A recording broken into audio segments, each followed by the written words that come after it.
Bonjour les amis, on ne parle plus que de lui. Andrea Cotarac a créé l'événement. Membre des Insoumis, proche de Jean-Luc Mélenchon depuis plus de 10 ans, âgé de 30 ans, fils d'un père serbe et d'une mère iranienne, ce qui a peut-être son importance dans son choix, ce proche de Mélenchon a donc annoncé que, vu les enjeux et la gravité des élections européennes et de la politique de Macron, il fallait voter pour le seul parti souverainiste qui puisse battre Macron, il fallait voter pour le Rassemblement national qu'il n'appelle pas à rejoindre et qu'il ne rejoint pas. Alors d'abord, tout le monde s'en doute, il va lui falloir être très solide. Parce que Mélenchon a déjà commencé à le qualifier de boule puante, l'homme va être insulté, sali, calomnié, menacé, injurié.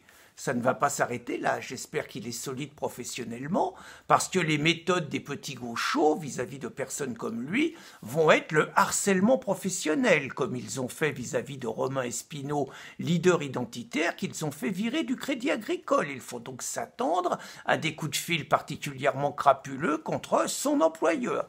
Je présume également, même si j'ai vu que le mec est quand même bien bâti, on peut penser que s'il a des origines serbes, il sait quand même faire face, mais physiquement, il va risquer également des agressions. Je lui conseille, mais je pense qu'il n'a pas besoin de mes conseils, de ne jamais sortir les poches vides et d'avoir toujours ce qu'il faut sur lui.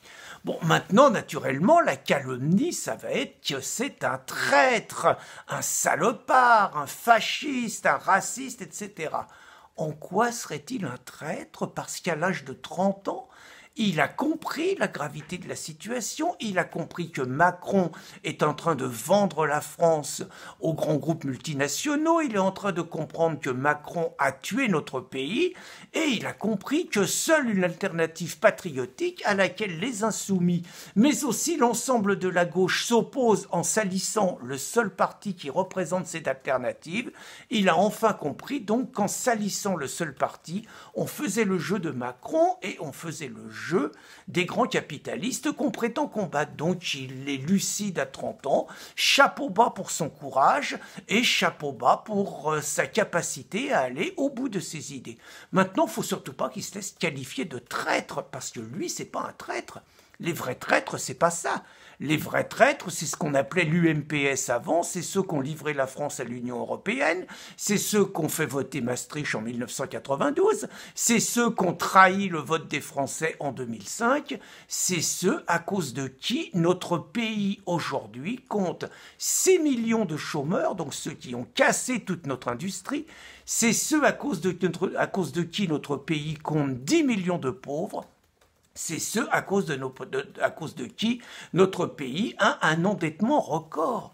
Les vrais traîtres, c'est les immigrationnistes. C'est ceux qui, dans ce contexte dramatique pour les classes populaires, imposent à la population française 450 000 nouveaux venus tous les jours, tous les ans. C'est donc ceux à cause de qui tous nos régimes sociaux, toute notre sécurité sociale, toutes les caisses solidaires que la gauche prétend défendre est en danger. C'est ceux à cause de qui le logement social que la gauche prétend défendre et on assiste à une préférence étrangère, c'est ceux qui abandonnent nos classes populaires.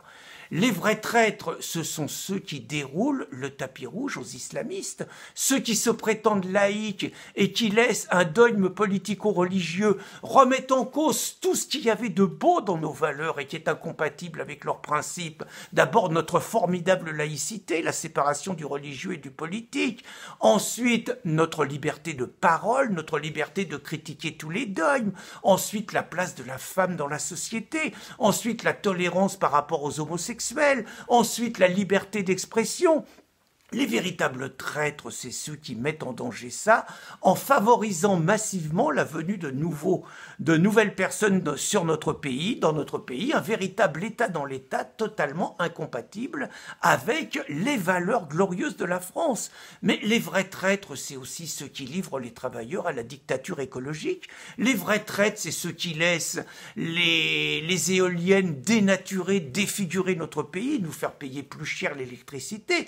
Les vrais vrais traîtres, c'est ceux qui livrent les classes populaires à la soi-disant transition écologique. Les vrais traîtres, c'est ceux qui étaient prêts à ce que les pauvres payent le litre d'essence 2 € ou 2,50 €, qui étaient prêts à les obliger à abandonner leur voiture diesel, qui étaient prêts à les obliger à abandonner leur chaudière au fioul, qui les interdisent de brûler leur bois aujourd'hui. Les vrais traîtres, c'est ceux-là. Les vrais traîtres, on va continuer, mais c'est ceux qui acceptent Bono dans leur rang, Mélenchon. Les vrais traîtres, c'est ceux qui acceptent la culture des indigènes de la République. Les vrais traîtres, c'est ceux qui nous font le coup de la lecture inclusive. Les vrais traîtres, c'est les racisés. Les vrais traîtres, c'est les décolonisés. Les vrais traîtres, c'est ceux qui segmentent la société française au nom finalement d'un revanchisme néocolonial, d'un revanchisme sur l'esclavage. Les vrais traîtres, je suis désolé de le dire, ce sont les racistes anti-blancs et les racistes anti-français et ceux qui les acceptent, Mélenchon. Les vrais traîtres, tu en fais partie. Les vrais traîtres, c'est ceux qui ont abandonné, et les insoumis en font partie, les travailleurs, les classes populaires, à la dictature des antiracistes, à la dictature des immigrationnistes, à la dictature des écologistes, à la dictature des européistes. Les vrais traîtres, c'est ceux qu'empêche la convergence du peuple français. Parce que le peuple français, s'il n'y avait pas la division des insoumis et de toute la gauche, s'il n'y avait pas la haine contre les patriotes, s'il n'y avait pas la nazification des patriotes, il y a longtemps qu'on aurait été équipé pour foutre en l'air les mondialistes, les capitalistes, dont Macron est quelque part le porte-parole après Hollande, pour lequel Mélenchon tu as appelé à voter dès 20 h. Donc pour tous les mondialistes, pour tous les complices quelque part de la destruction de la France.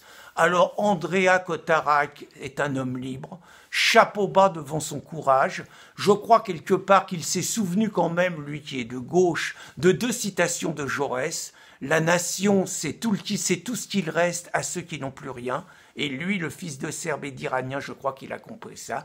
Et puis, une autre phrase extraordinaire de Jaurès. Le courage, c'est de chercher la vérité et de la dire. Bienvenue au club, camarades.